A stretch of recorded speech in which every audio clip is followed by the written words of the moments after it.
उदयपुर गांव में एक आलसी ज्ञानचंद रहा करता था। वह रोज सुबह उठता, पूजा करता, खाना खाता और सो जाया करता, जिसकी वजह से उसकी पत्नी बहुत परेशान रहा करती थी। एक दिन ज्ञानचंद भरी दोपहरी में अपनी झोपड़ी में सो रहा होता है। अरे अरे अब तो उठ जाइए जी। दैया रे दैया, आखिर कब तक यूं ही सोते रहोगे? सुबह से दोपहर हो गई है जी, उठ जाइए, जाकर अपने खेत देखाइए ना। इस बार की भी अपनी फसल अच्छी नहीं हुई है। हाँ। अरे अरे क्यों तंग करती हो भाग्यवान? है ये मेरे सोने का समय है। हाँ, मेरा राहु बता रहा है कि अभी बाहर जाना मेरे लिए शुभ नहीं होगा। हाँ, अभी खेत में जाऊंगा तो जरूर कोई अपशगुन होगा। हाँ, तुम एक काम करो भाग्यवान, मेरे लिए भोजन ले आओ, मुझे बहुत भूख लगी है। जाओ जाओ लेकर आओ भोजन। हाँ। हे भगवान, दैया रे दैया, ये कैसा आलसी पति दिया है मुझे, जिसे बस सोना और खाना ही आता है। थोड़ी देर पहले अभी तो भोजन किया था आपने और अभी फिर से। हे भगवान, दिन भर में कोई तो काम करते नहीं आप। हाय हाय, किस आदमी के साथ बन गई मैं। दैया रे दैया।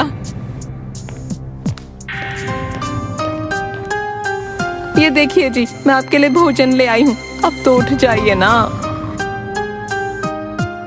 अरे वाह वाह, कितनी अच्छी खुशबू है भोजन की। लाओ लाओ भाग्यवान, भोजन दो मुझे। वाह वाह वाह, आज तो तुमने गुड़ का चूरमा भी बनाया है। अरे वाह वाह वाह। अरे वाह भाग्यवान, मजा आ गया। बहुत ही स्वादिष्ट भोजन बनाती हो तुम तो। हाँ, अरे वाह वाह, तुम्हारा तो कोई जवाब ही नहीं है भाग्यवान, बहुत ही मजेदार। हाँ। दैया रे दैया, वो सब तो ठीक है जी, लेकिन अभी आप बाजार से थोड़ा अनाज ले आइए, घर में अनाज खत्म होने को है। ऐसे में मैं क्या भोजन बनाऊंगी? क्या कहा भाग्यवान? अनाज खत्म होने को है? अच्छा अच्छा, ले आऊंगा कल सुबह जाकर। अभी बाहर जाना अपशगुन होगा। हाँ, अभी तो तुम्हारे हाथ का स्वादिष्ट भोजन खाकर मुझे बहुत थकान हो गई है। अभी मैं भाग्यवान ऐसा करता हूँ कि सो जाता हूँ। अच्छा, मैं सोता हूँ। दैया रे दैया, हे भगवान, आपको तो दिन भर सोने के अलावा कुछ नहीं सूझता। जब देखो तब आलस। मैं बहुत तंग आ गई हूँ आपसे। अगर ऐसे ही चलता रहा तो मैं अपने मायके चली जाऊंगी। हाँ, बता देती हूँ आपको। अच्छा अच्छा, ठीक है भाग्यवान, बाद में सोचूंगा इस विषय के बारे में।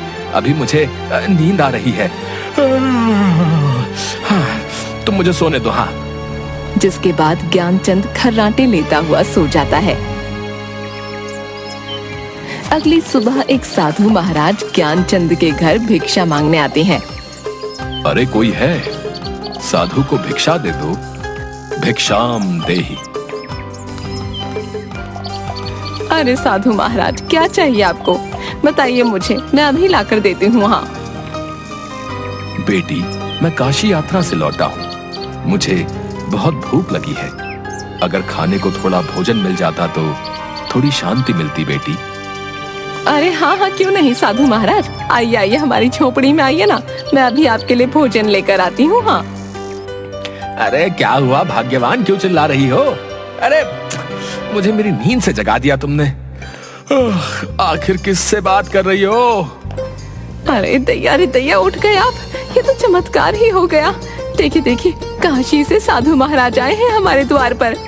ज्ञानचंद साधु महाराज को देखकर थोड़ा खुश हो जाता है। अरे अरे माफ कीजिएगा महाराज जी, आइए आइए, आप अंदर आइए। वाह वाह वाह वाह, सुबह सुबह आपके दर्शन पाकर तो मैं धन्य ही हो गया। हाँ। जिसके बाद साधु ज्ञानचंद की झोपड़ी में आकर बैठ जाते हैं। अरे भाग्यवान, जल्दी से महाराज के लिए भोजन लेकर आओ। जाओ जाओ जाओ, जल्दी जाओ, जल्दी से लेकर आओ। जाओ जाओ। हाँ हाँ, मैं अभी भोजन लेकर आती हूँ। हाँ, साधु महाराज जी के लिए, बस मैं अभी आई। तभी ज्ञानचंद की पत्नी साधु के लिए भोजन से भरी थाली लेकर आती है। ये लीजिए महाराज, आप भोजन कीजिए। हाँ, कीजिए कीजिए, खाकर बताइए मेरे हाथों का भोजन कैसा लगा आपको।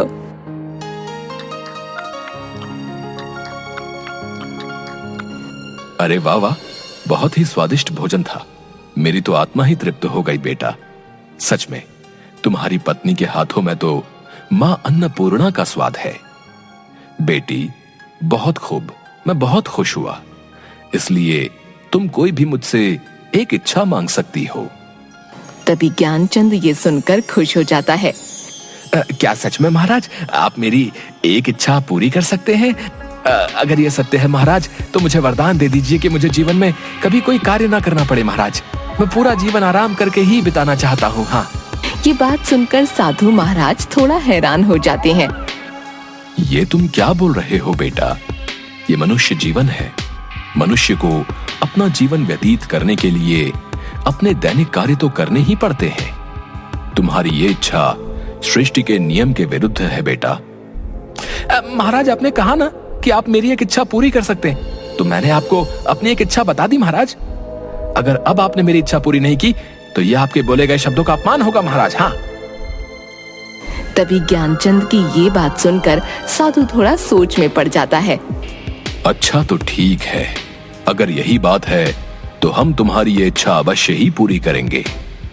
अब हम अपने शब्दों को वापस नहीं ले सकते हैं। हम तुम्हारी ये इच्छा अवश्य ही पूरी करेंगे।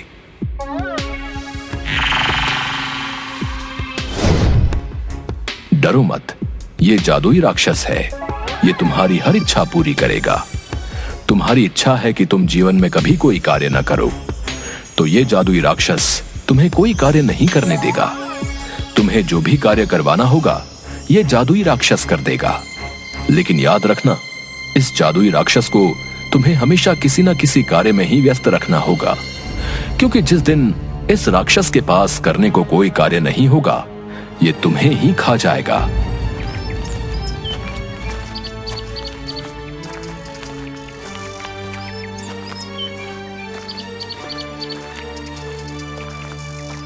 तभी ये बात सुनकर ज्ञानचंद की पत्नी थोड़ा डर जाती है। तैया रे तैया, नहीं नहीं, ये आपने क्या कर दिया जी? अपने आलस में आकर साधु महाराज से कैसी मूर्ख इच्छा मांग ली। मुझे तो आपके लिए बहुत चिंता हो रही है जी। अगर किसी दिन इस भयानक दिखने वाले राक्षस ने आपको ही खा लिया तो मैं क्या करूंगी जी? अरे भाग्यवान, तुम व्यर्थ में ही चिंता कर रही हो। ऐसा कुछ नहीं होगा। अब तुम देखना मैं इस राक्षस से कैसे सारे कार्य करवाता हूँ। हाँ, अब तो मुझे कोई कार्य ही नहीं करना पड़ेगा भाग्यवान है, और तुम्हें भी मुझसे कोई शिकायत नहीं होगी। हाँ। हे मनुष्य, बोलो, मैं तुम्हारा क्या कार्य कर सकता हूँ? क्या आदेश है तुम्हारा? जल्दी बताओ, वरना मैं तुम्हें ही खा जाऊंगा। हाँ। जाओ जादुई राक्षस, बाजार जाकर अनाज की बोरियां ले आओ। जाओ जाओ, घर में अनाज की बोरियां नहीं है। हाँ हाँ ठीक है, अभी जाता हूँ, लेकर आता हूँ अनाज की बोरियां। और वह राक्षस अचानक से गायब हो गया और तुरंत ही अनाज की बोरी ले आता है, जिसे देखकर ज्ञानचंद और उसकी पत्नी हैरान हो जाते हैं। तैया रे तैया, अरे जादुई राक्षस, तुम इतनी जल्दी अनाज की बोरी ले आए? मेरी तो कुछ समझ नहीं आ रहा। मैं कोई साधारण राक्षस नहीं हूँ, बल्कि एक मायावी राक्षस हूँ। इसलिए जो भी तुम मुझे कार्य करने को दोगे उसे मैं अपनी मायावी शक्ति से पल भर में ही कर दूंगा। अब बताओ और क्या कार्य करना है, वरना मैं तुम्हें ही खा जाऊंगा। ज्ञानचंद थोड़ा सोच में पड़ जाता है। अच्छा अच्छा ठीक है, तुम यहाँ से मेरे खेत में जाओ और जाकर सिंचाई कर दो। जादुई राक्षस, जाओ जाओ। ठीक है, मैं तुम्हारे खेत की सिंचाई करके अभी आया। दैया रे दैया, सुनिए जी, मुझे तो बहुत डर लग रहा है। ये जादुई राक्षस तो सच में बहुत भयानक है जी। अगर सच में इसने आपको कुछ कर दिया तो? अरे भाग्यवान, तुम देख रही हो ये कितनी जल्दी मेरा बताया हुआ कार्य कर देता है। देखो, अगर ये मेरे साथ रहा तो मैं सदैव आराम से जीवन व्यतीत करूंगा। हाँ, तुम चिंता मत करो, ये मुझे कुछ भी नहीं करेगा। हाँ, मैं हमेशा ही इसे कोई ना कोई कार्य देता ही रहूंगा। हाँ। तभी वो राक्षस फिर से आ जाता है।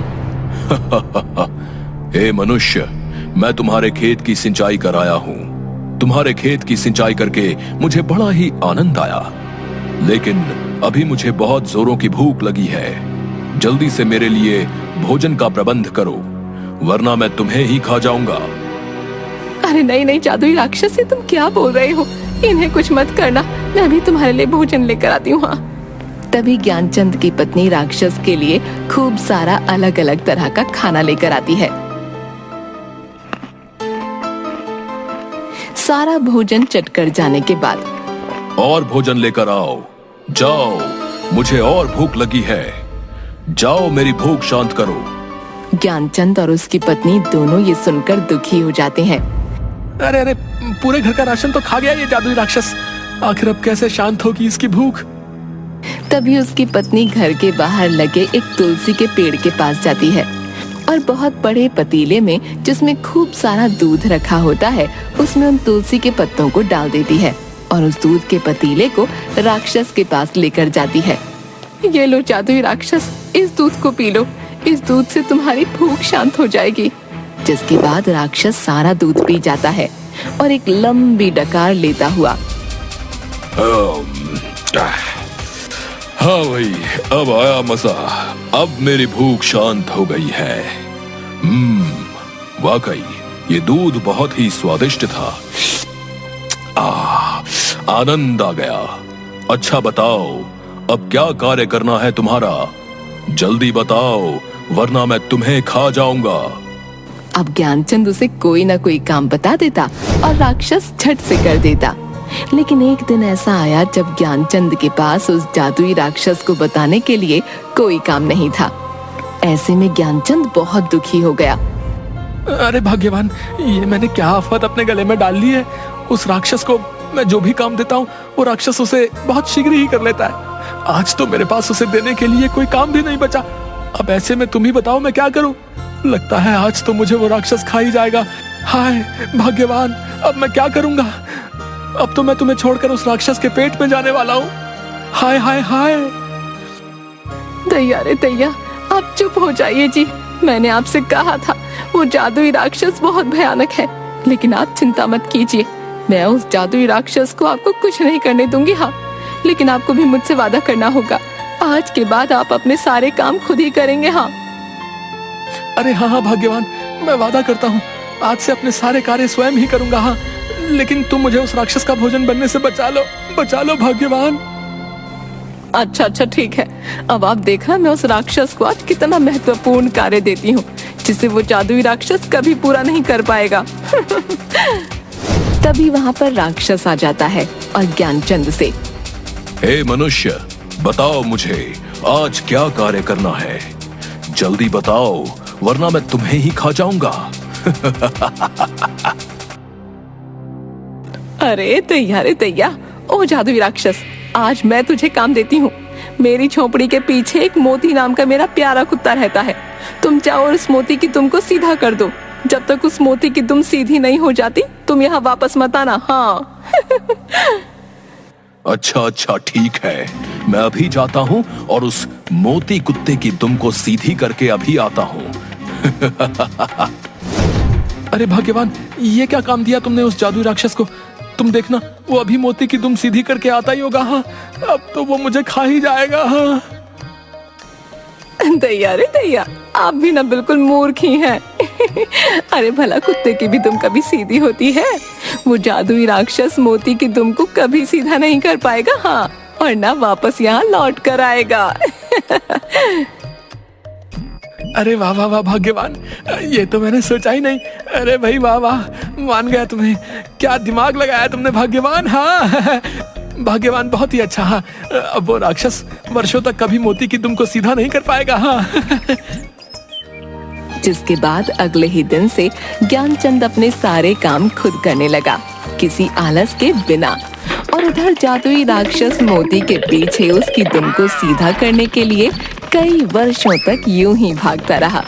न तो वह कभी मोती की दुम को सीधा कर पाया और न लौटकर ज्ञानचंद के पास आ पाया।